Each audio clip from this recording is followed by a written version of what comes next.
Welcome to another Lessons in ADHD online video from the makers of Concerta.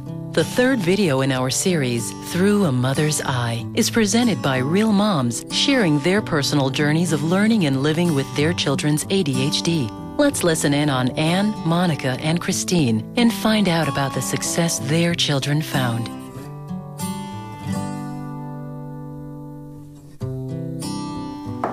I know that when Aiden was diagnosed with ADHD, I think my first feeling was just complete relief. I wasn't angry. I was just kind of happy in a weird way to know that there was something that has a name. And if you know what it is, you can actually work with it. I can relate to what you're saying. I just knew something was different. Right. And having two other children, and they're much older than Miles. And I just thought he was busy. He's just being a hand, you know? It's just knowing that here it is, it's ADHD. I'm not crazy. My house is not crazy. You know, you'd think that when you get the diagnosis of ADHD, that would kind of be scary, but I felt the same way too, because at least now you know your child isn't bad and they're not being lazy and, you know, they're not being rude on purpose. It's because they have this thing called ADHD, and it was good to finally be able to put a name to it and actually get some help with it.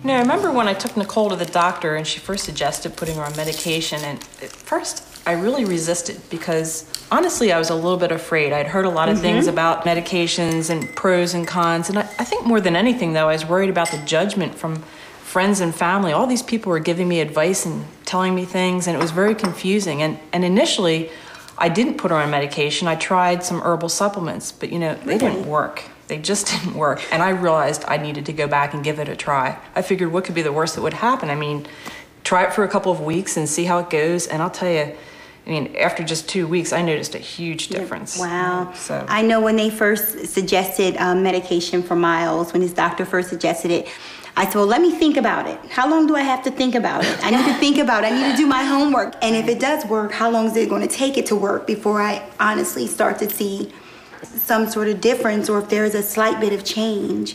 But after doing my research, I decided to go with the medication.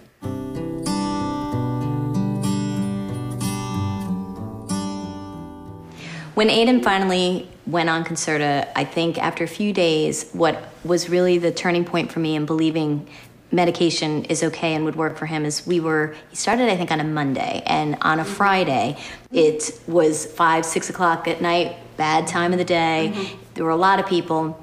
And in the middle of dinner, he just out of nowhere said, Mommy, I think my medicine is working. And I said, well, okay, why do you think that? And he said, because my brain hears you better. And I just, it's not words that we used with him. And so it was kind of like my sign to say, you know what, Mom, it's okay. It did just make me cry. At Miles School, what his teacher does, she does a daily report, and it's happy faces or smiley faces for the kids and the progress. And when he would come home, his would always be sad faces all across the board.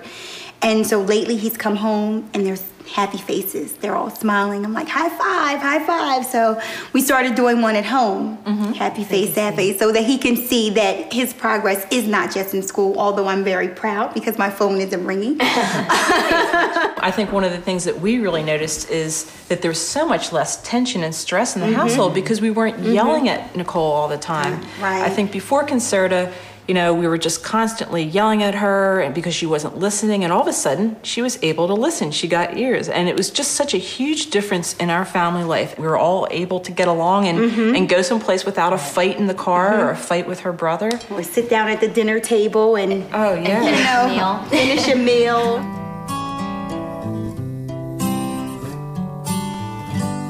I know that since Aiden has been on medication, I'm constantly being asked by other parents who have children with ADHD what I think about medication. Do you get that? In fact, I belong to a support group for parents who have children with ADHD. And I'd say about half of the kids in the group are actually taking Concerta.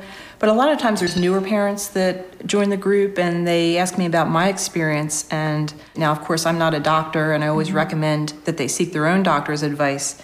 But, you know, there's a lot of decisions I've been unsure about as a parent, and this is one that I feel confident in. I know that I'm doing the right thing for my child. I would agree, and I think it is a very, very personal choice and a tough one. I think we'd all agree. It was a hard one to make. But I do think that when you think about the risk of doing it versus the risk of not doing it, I really try to emphasize what you're risking is your child not having the opportunity to live the kind of life that he deserves. And giving them a chance. Yeah, that's all they want. You're here. Mother's Day. We invite you to return to Concerta.net to watch future episodes of Lessons in ADHD.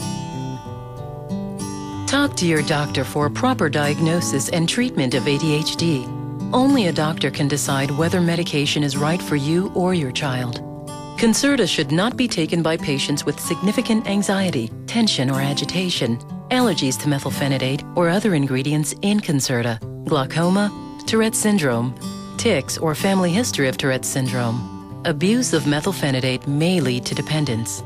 Tell your healthcare professional if your child has had problems with alcohol or drugs, has had depression, abnormal thoughts or visions, bipolar disorder, seizures, high blood pressure, or has had any heart problems or defects. If your child develops abnormal thinking or hallucinations, abnormal extreme moods, and/or excessive activity, or if aggressive behavior or hostility develops or worsens while taking Concerta, consult your healthcare professional. The most common adverse events reported in children receiving up to 54 milligrams were headache, upper respiratory tract infection, and abdominal pain. The most common adverse events reported in adolescents receiving up to 72 milligrams were headache, accidental injury, and insomnia.